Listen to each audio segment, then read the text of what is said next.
ఈ ఏడాది చివర్లో భారత్తో ఆస్ట్రేలియా బోర్డర్ గవాస్కర్ ట్రోఫీలో 5 టెస్టు మ్యాచ్ల్లో తలపడనుంది. 32 ఏళ్ల తర్వాత మొదటిసారి ఇలా బోర్డర్ గవాస్కర్ ట్రోఫీని 5 టెస్టుల సిరీస్గా నిర్వహించడం.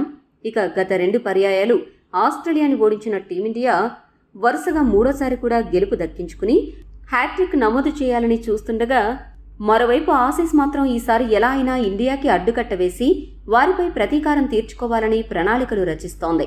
ఇదిలా ఉంటే ఈ సిరీస్ని ఉద్దేశించి ఆసీస్ కెప్టెన్ ప్యాట్ కమిన్స్ తాజాగా కొన్ని కీలక వ్యాఖ్యలు చేశాడు.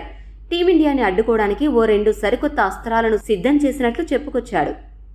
ప్యాట్ కమిన్స్ మాట్లాడుతూ ఏమన్నాడంటే, ఈ ఏడాది చివర్లో భారత్తో స్వదేశంలో జరగనున్న బోర్డర్ గవాస్కర్ ట్రోఫీలో టీమిండియాని ఎదుర్కోవడానికి ఎంతో ఆతృతగా ఎదురు చూస్తున్నాను. వారిని నిలువరించడానికి ఈసారి క్యామరూన్ గ్రీన్, మిచెల్ మార్ష్ వంటి 2 పేస్ ఆల్రౌండర్లను ప్రయోగించబోతున్నాము.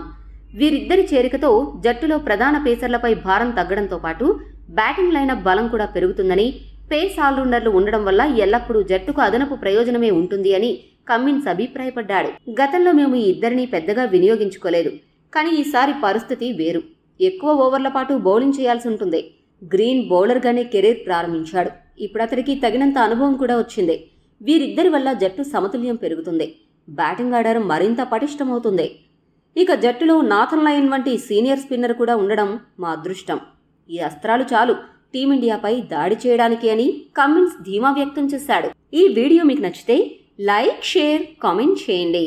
మరిన్ని స్పోర్ట్స్ అప్డేట్స్ కోసం మా ఛానల్ను సబ్స్క్రైబ్ చేసుకోండి.